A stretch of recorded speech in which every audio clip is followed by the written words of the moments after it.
ज्योतिष लाईफस्टाईल या चॅनलमध्ये तुमचं खूप मनापासून स्वागत करत आहे एका नवीन व्हिडिओ ब्लॉगमध्ये।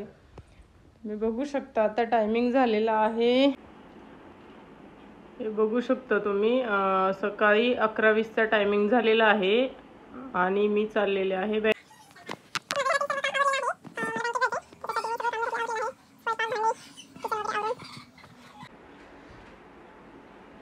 बँकेत चाललेले आहे। मी बँकेत का आणि कशासाठी जाणार आहे तेही तुमच्यासोबत शेअर करणार आहे, कारण ती इन्फॉर्मेशन तुमच्यापर्यंत पोहोचणं खूप महत्त्वाचं आहे। लाडकी बहीण योजनेच्या फॉर्म बाबत जो माझा प्रॉब्लेम झालेला आहे तो बऱ्याच लेडीजचा झालेला असेल, त्याच्यासाठी ही माहिती तुमच्यापर्यंत पोहोचणं खूप गरजेचं आहे। तर कंटिन्यू करा माझ्यासोबत।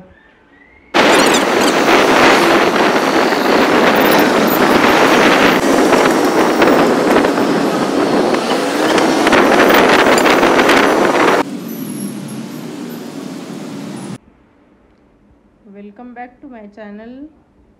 तर मी मगाशी सांगितलं होतं तुम्हाला मी बँकेत एका महत्त्वाच्या कामासाठी जात आहे। ती इन्फॉर्मेशन तुमच्यासोबत शेअर करणं खूप महत्त्वाचं आहे।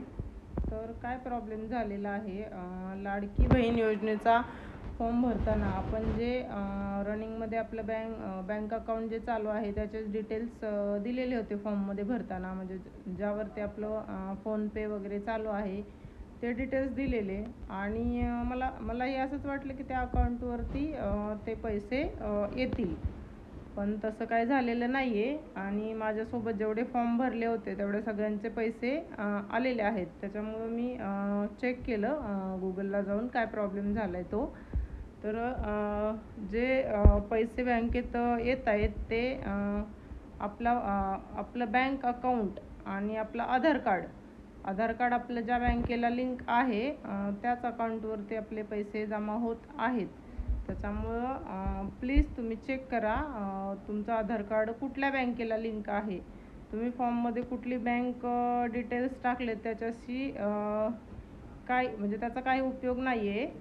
तुमचं आधार कार्ड ज्या बँकेला लिंक आहे त्याच अकाउंटवरती तुमचे पैसे जाणार आहेत। माझा तोच प्रॉब्लेम झालेला आहे। 2014 मध्ये मी RBL बँकेमध्ये अकाउंट काढलेलं आहे आणि मागच्या 10 वर्षापासून त्या बँकेशी माझा कुठलाही संबंध नाही आहे, मी कुठला व्यवहार केलेला नाही आहे, काही नाही आहे। त्यामुळे मला असं वाटलं होतं की त्या बँकेतलं अकाउंट क्लोज झालेलं आहे, पण ज्यावेळेस आता लाडकी बहीण योजनेचे पैसे पडले ते डायरेक्ट त्या RBLच्या अकाउंटला जमा झालेले आहेत। आणि मी ऑनलाईन ज्यावेळेस गुगलला चेक केलं माझं आधार कार्ड कुठल्या बँकेला लिंक आहे तर ते त्या बँकेला होतं। आपला त्या बँकेशी कसलाही व्यवहार नसताना एक अकाउंट काही कामासाठी उघडलेलं होतं 10 वर्षापूर्वी, तर ते तेव्हा लिंक झालेलं त्या अकाउंटला पैसे जमा झालेले आहेत। आता बँकेत गेल्यानंतर ते समजलं, पण आता बँकेने त्यांची पॉलिसी त्यांनी चांगली ठेवलेली आहे की त्यांनी आपल्याला कुठल्या बँकेत पाहिजे ते ट्रान्सफर करून देत आहेत आत्ता।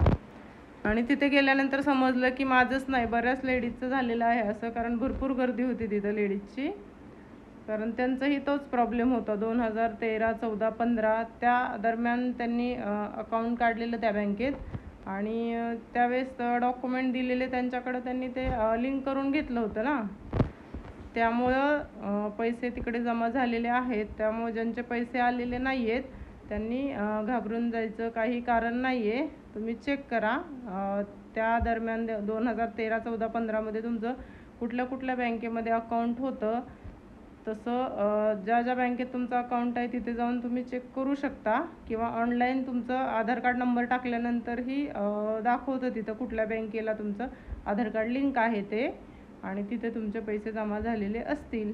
त्याच्यामुळं काही घाबरायचं काही कारण नाही आहे। त्या बँकेमध्ये पैसे सेफ आहेत, फक्त आपलं आधार कार्ड ज्या बँकेला लिंक आहे पैसे तिथेच जातात।